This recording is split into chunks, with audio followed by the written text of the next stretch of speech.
Join us on a journey where we unravel the latest trends, tackle your burning questions, and explore innovative strategies that are shaping the future of compensation, all with a cup of coffee in hand. Hello, everybody, and welcome back to Comp and Coffee. I'm Ruth Thomas, Chief Compensation Strategist here at Payscale.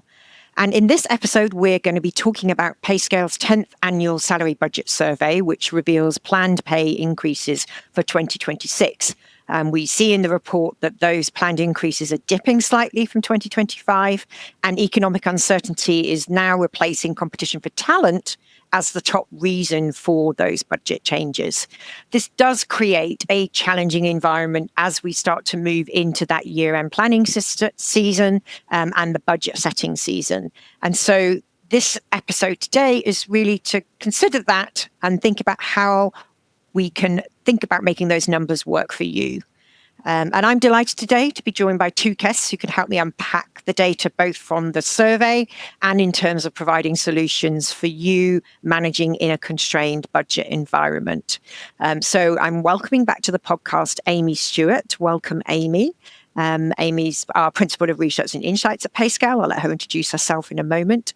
And welcoming for the first time to the podcast, Kathryn Gombos, who is HR and Total Rewards Leader and founder of the Gombos Group. And I'm going to get you to tell your audience about that. So, Amy, do you want to reintroduce yourself to the audience first?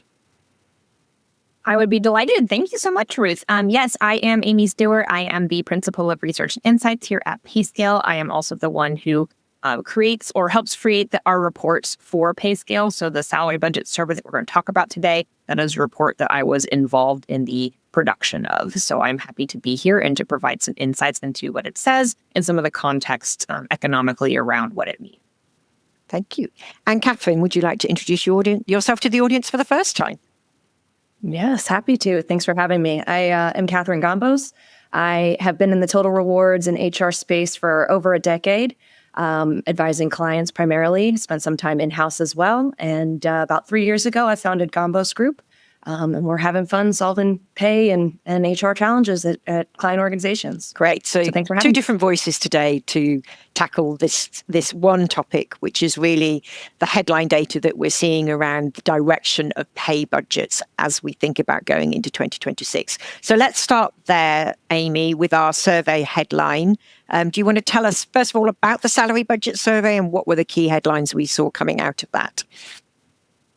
Yeah, Payscale Salary Budget Survey is something that we are doing annually. We've been doing it for quite a long time. This year, we collected over 1,500 responses between May and June of 2025, and then we released the report at the end of July and in early August, depending on whether or not you are a participant in the survey. Those who did participate do get it early. So if you want it early next year, make sure you sign up to receive the Salary Budget Survey. The salary budget survey is a lot of tables. It's a lot of data on pay increases that organizations both gave in 2025 and are planning in 2026. It also includes data on promotional increases and salary structure increases, as well as some questions around why the increases have gone up and down. And we divide that by many different segments. So we have segments by company size, by industry, by type of organization, by revenue. And you can download all that information and kind of read through it to see how your organization compares to other organizations in similar categories to help you do your salary budget planning for 2026. And what were the key headlines then coming out of that report, Amy?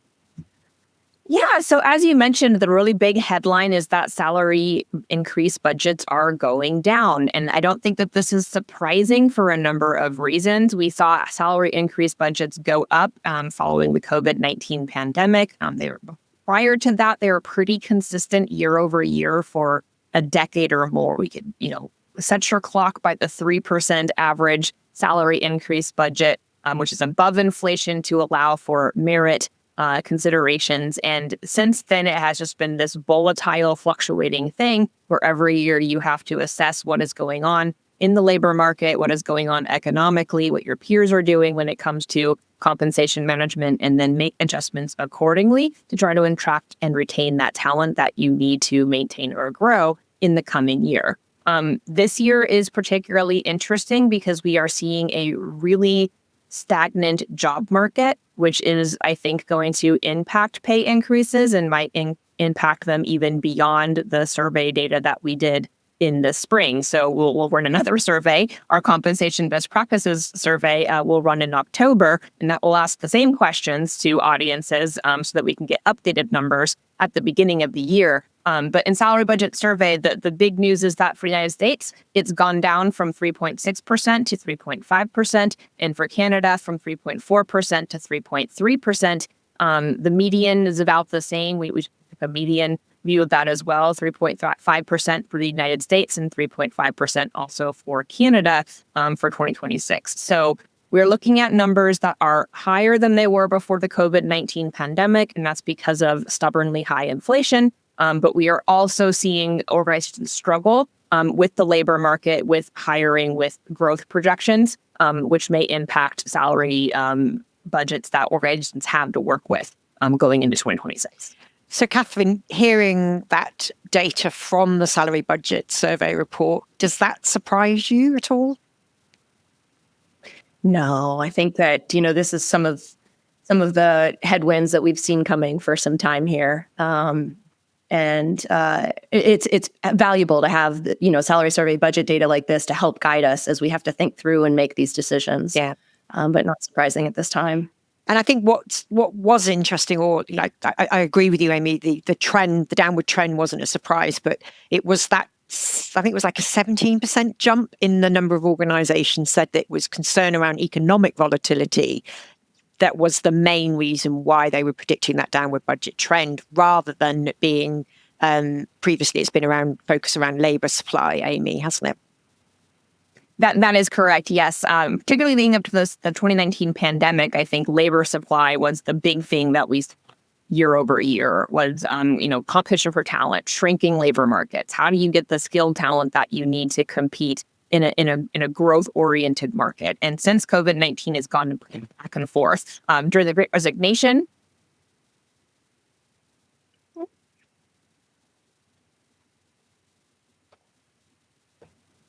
During the Great Resignation, we saw that there was a lot of volatility in the market. So you had a lot of competition for labor that was driving up those salary increases, as well as inflation, hitting a high of 9% in the United States in July of, I think, 2021. And then over time, that has come down with legislation, with the Fed trying to control inflation. They've done a decently good job at that, but it is still stubborn. So it's over the 2% that we want to see. And now we are seeing an impact to the job market, which we didn't see during the COVID-19 pandemic. So I don't know if you've seen the recent numbers. They were released just this morning. I haven't looked at those. But it looks like... What were the updates? I haven't seen the new report. 22,000 jobs added in the month of August, which is dismal. And then they were revised June to be negative 13,000. So we are in a stagnant, deflating labor market, in addition to inflation going up, which is what economists were concerned about and is probably going to impact strategy for organizations going into 2026 unless we see some reversal. Yeah.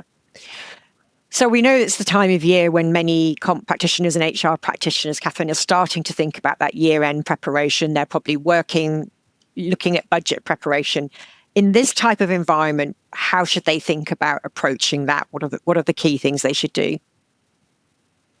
I think the key is being really intentional, right? So when you have less money to work with and the economic conditions are uncertain, you have to be sharper about prioritization.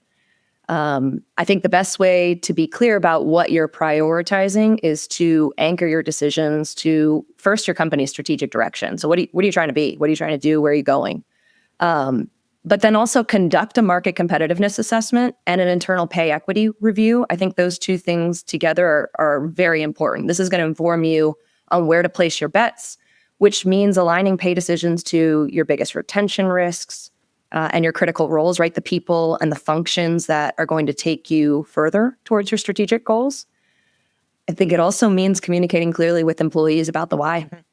Right. So the why behind those decisions, so people know the process is fair and even if the increases aren't as high. Yeah, and that's an interesting conversation because we haven't always been transparent about, why budgets are what they are. But in the age of pay transparency, do you think, Kathryn, there's a growing expectation that from employees that they will understand, like, okay, my pay increase is only going to be X% this year, whereas it was, 5% last year or whatever?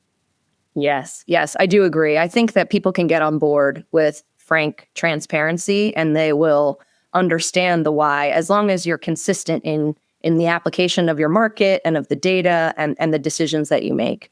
So if they feel and understand that we're in an economic climate where it is uncertain, there's some really great stories leaders can tell about why they're being conservative with their spend. Things like, we don't want to increase our total payroll spend, which may lead to layoffs because we value you as the employee.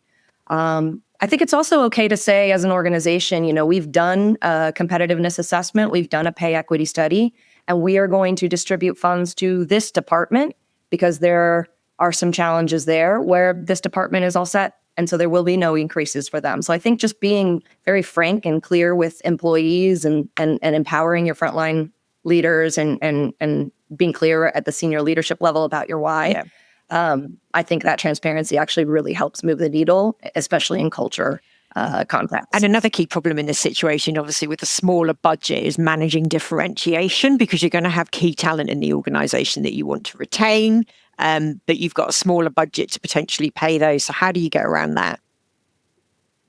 Yeah, I think that goes back to being really intentional about your market competitiveness and your pay equity study and really anchoring that, again, back to what are your strategic goals. I think if you're able to explain to employees, here's what we're doing and why we need these jobs and these people, again, everybody can be bought on to that why and row the ship together. Yeah. And I mean, you talked about it when you first started, like giving your explanation was actually the talent requirement is really has to be your starting point. Is like, what talent do you need? Which areas of the business do you anticipate are going to drive the outcomes that you are wanting as a business? And they have to be your key focus areas, really. So that's your starting point. Then, as you say, you do the market competitiveness study. Okay, what is it saying for those groups? And then that really starts to help you be much more discerning, as you say, and intentional in terms of how we're going to allocate those restricted budgets. Absolutely. The other interesting, I think what I add there too is, I apologize, go but ahead. what I add there too is that, right, when we think about that, right, employees might worry that you're going to just buy or borrow talent. And that might mean that they don't have the opportunity to build on those skills or learn kind of the new areas. So I think it's a holistic thinking as well, where if you're unable to sort of spend money to buy or borrow the talent that you need, think about how you might build and develop the talent internally. And that can be a part of your story too, that again gets people on board with why there might be a lower increase, because you're focusing your efforts on developing them, as an example. Yeah, and I think that's one of the, things I've been talking to HR practitioners about as we kind of advise them going into this season is, although it may feel like it's a very slow labour market or it's a cooling labour market, you still need to really focus on retaining that key talent in your organization. They become so much more valuable for them because you end up probably with less people doing more work, and you really can't afford to lose those people that understand your business, who are going to have the most impact on your business. And so, that's a good argument if you're having that conversation with executive leaders around, this is an investment. We need to keep the talent in the workforce to move us forward as an organization. I don't think people always think about, they're seeing it like that merit budget as a big cost lump on their balance sheet, and they're worried about that allocation rather than seeing it as the investment that it should be.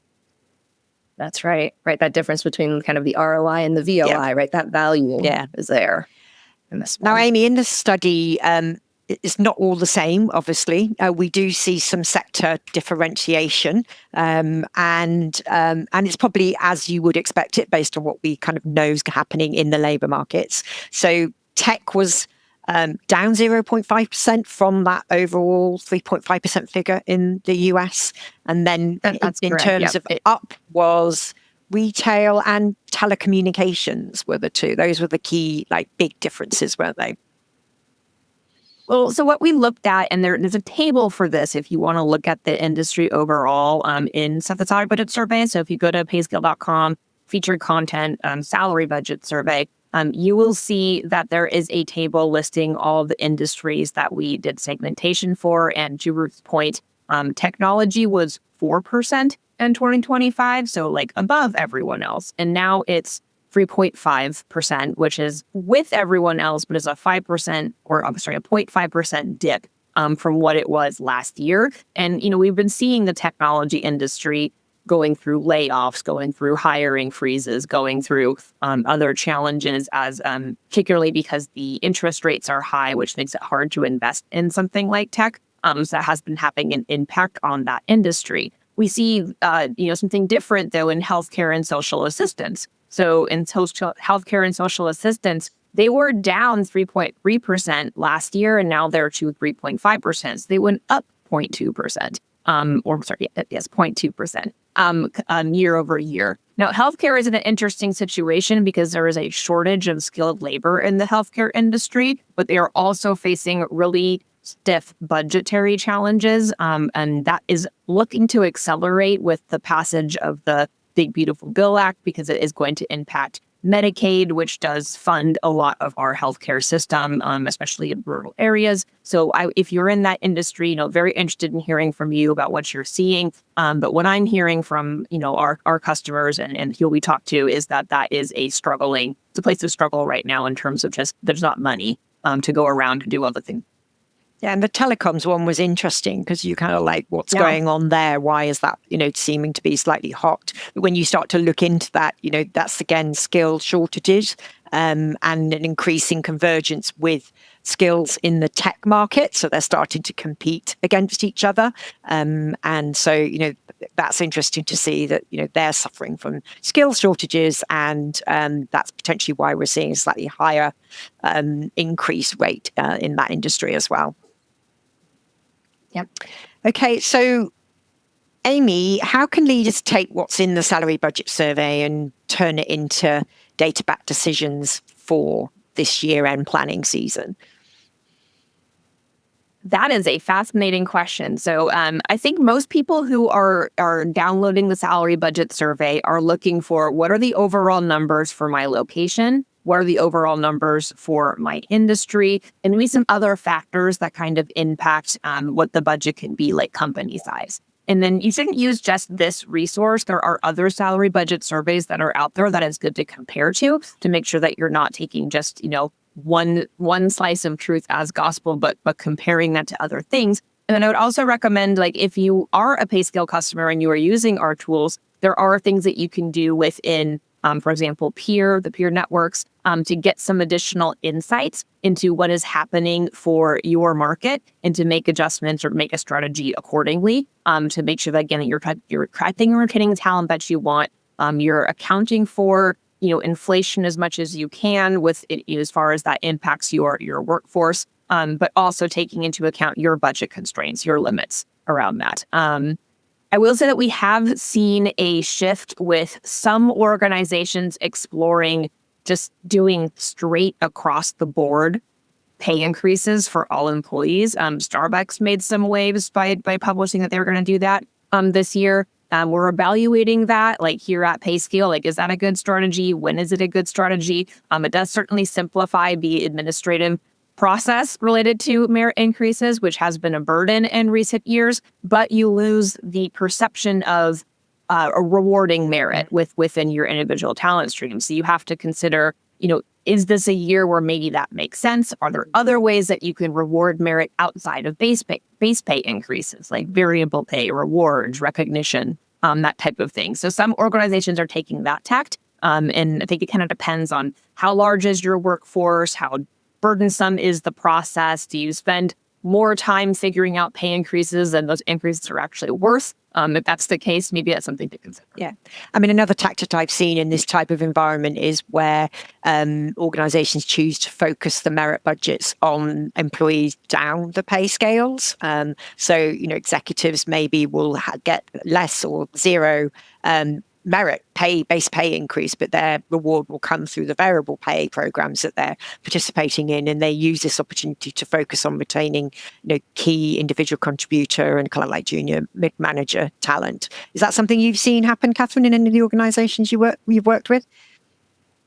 Yes, I've certainly seen those at organizations where the leaders are bought in on it's a we environment.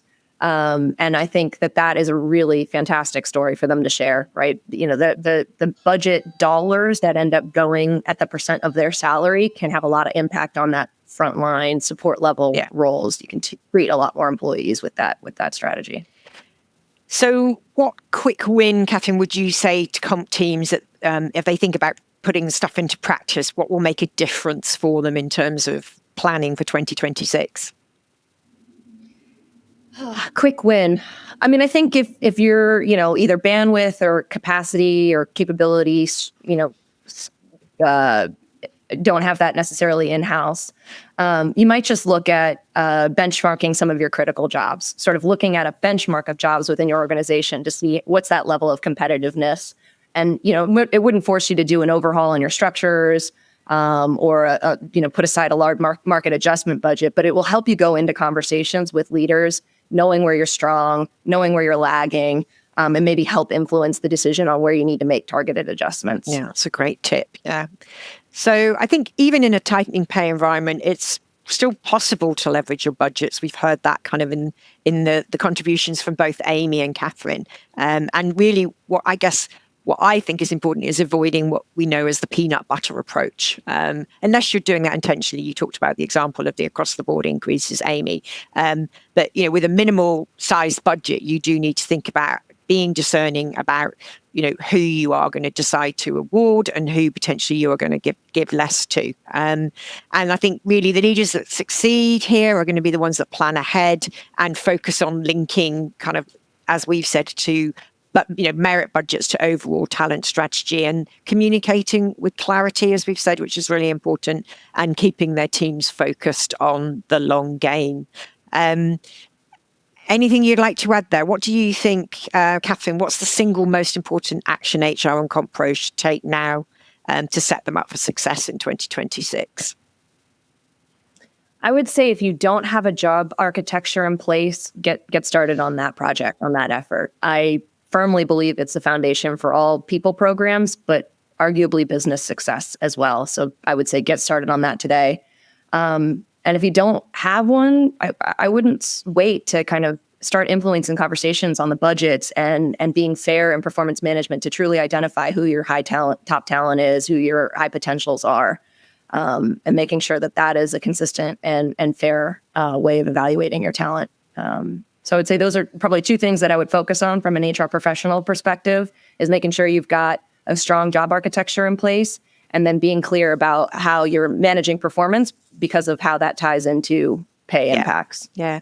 It's interesting, this focus on job architecture that we've kind of come back round again. I mean, for me, where I'm based in London, a lot of the focus is around compliance with the EU Pay Transparency Directive and the requirements of that directive, meaning that ability to prove comparable work or work of equal value. But the other side of that is employees have greater expectations about understanding career paths and pay progression. And that's where, that job architecture and creating those career ladders within families are really critically important. Yeah, absolutely. I mean, people come to work to do a job, and organizations create jobs to get goals achieved. So being very clear about what they mean for your organization, what the opportunities are, really, really do drive business success. And Amy, any tip from you, your single most important action that you think they should be thinking about as they go into 2026? I'm thinking of two, if I can. The first being to watch what happens in the labor market. So, if you do have access to an economist, or if you're able to read news postings or look at the BLS data, so long as we have available, make sure that you are tracking what's happening, because that can impact what your strategy is and also the pain that your employee base or your worker base is feeling. So that would be the step one. And then step two, to Kathryn's point, not job architecture specifically, but related to that, think about pay progression from the point of view of your employees. Like, what is it that they are really hoping and striving and working for? And are you providing a pathway to increase pay for the individuals that you have working for you that can take different forms? I think job architecture is a big part of that process from the back end. But from the employee standpoint, they just want to know, how do I go from here to here? And you have to have an answer for that. Within your organization, you have to have good transparency around why you're giving the increases that you do, or when you do your reviews for promotions or movement along the pay band. I think those are things that really resonate with employees, especially in a.